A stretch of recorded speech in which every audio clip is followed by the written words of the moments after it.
महात्मा गांधी की सबसे बड़ी समस्याओं में से अम्बेडकर भी थे। अंग्रेज तो थे ही थे, उनसे बड़ी समस्या ये है कि यार अंग्रेजों को भेजो ना, समाज क्यों बदल रहे हो।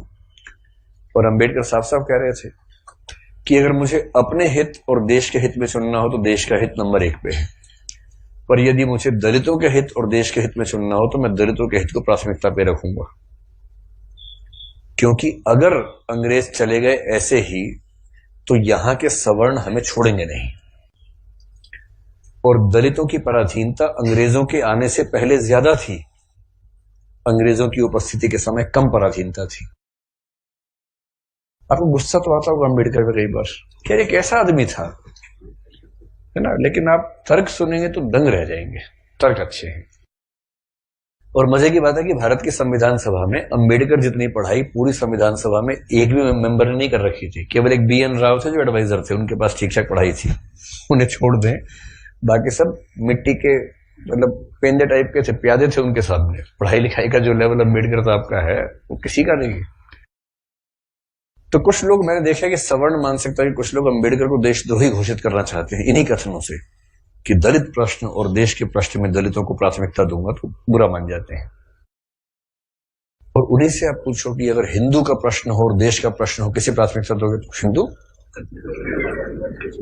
हिंदुस्तान है, मजाक समझते हो तो हिंदुस्तान है बोलते हैं, हिंदुस्तान है। मुसलमान तो आए हैं, जा भी सकते हैं, लेकिन हिंदुस्तान है। तो अंबेडकर उस समय पावरफुल हो चुके थे, और अंबेडकर को मैं तो बड़ा सलाम करता हूं इस सेंस में। आमतौर पर वंचित वर्ग में जब कोई पढ़ लिख लेता है ना, अपने वर्ग से कन्नी काट लेता है।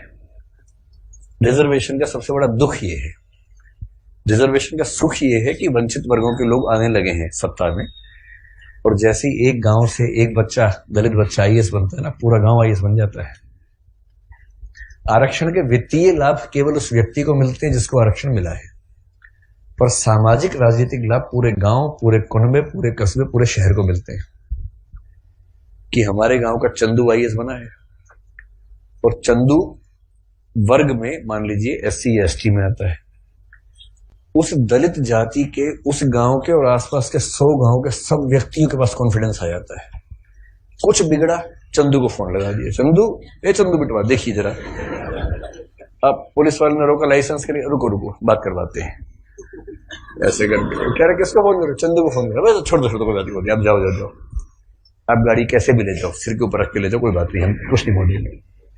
कॉन्फिडेंस लेवल बढ़ जाता है। एक रिजर्वेशन का फायदा ये होता है, आर्थिक फायदा नहीं होता, रिजर्वेशन आर्थिक मामला नहीं है, वो सामाजिक राजनीतिक समतलीकरण का मामला है, उसमें उसको देखना है। और अम्बेडकर ने, आजकल क्या होता है कि जो बच्चा IAS बनता है सबसे पहले कोशिश करता है कि उसकी जाति किसी को पता ना लगे कि वो रिजर्वेशन में है।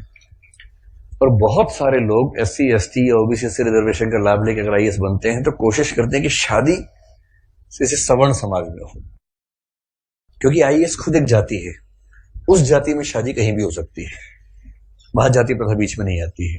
ऐसे IPS भी एक जाति है जो IAS से नीचे ही जाती है, लेकिन ठीक ठाक जाती है, वो भी अपने आप में ठीक ठाक जाती है। जैसे IAS पति IPS पत्नी, लोग कहेंगे हाँ ठीक है, IPS पति IAS पत्नी, तो लोग कहते हैं अच्छा चलो कोई बात नहीं ठीक है इस तरह से मैनेज करते हैं, क्योंकि IPS नीची जाती है, IAS थोड़ी ऊंची जाती है, और IRS और बाकी सब तो बहुत ही नीची जाती हैं, और उसमें जो ग्रुप भी हैं वो तो शूद्र टाइप के माने जाएंगे कि ये तो बहुत ही नीचे के लोग हैं। बेशक UPSC ने सफलता दी हो, पर ये तो ये नहीं चलेंगे, इनके 10 नंबर कमाए से इनको बाहर करो यहाँ से एक प्रकार की जाति व्यवस्था वहां भी है। तो दलित चेतना जो अम्बेडकर की वजह से, अम्बेडकर का सम्मान क्यों करना चाहिए कि वो इतना पढ़ने लिखने के बाद भी चाहते तो वो भी एक शानदार जिंदगी जी सकते थे, उनको मिल ही रही थी भाई। वो PCS ऑफिसर थे बड़ौदा में, मजाक छोड़ना है, नागपुर में शायद, और जब नागपुर में वो सिविल सेवक बनकर आए, फेलोशिप वहीं से मिली थी पढ़ने के लिए, जब वापस लौटे तो उनको PCS अधिकारी बनाया गया। तो उनको कहा कि आप यहां रहना शुरू कीजिए और काम संभाल लीजिए। अब ये अम्बेडकर के सामने सबसे बड़ी समस्या, अगर आप उनकी कभी आत्मकथा पढ़े, मैं कैसे बना, हिंदी अनुवाद उसका ये है, उसमें प्रसंग है कि नागपुर में रहना है उनको, क्योंकि वो ऑफिसर हैं, उनको अपने रहने के लिए कमरा चाहिए या घर चाहिए, ढूंढ रहे हैं पूरे शहर में, कमरा ही नहीं मिल रहा। लोग पहले पूछते हैं जाति कौन सी है, वो बताते हैं कि महार जाति का हूं, तो भाई कमरा नहीं है हमारे पास, हम किसी दलित को कमरा देंगे ही नहीं अपना। ये 1920-30 के दौरान नागपुर शहर की बात है।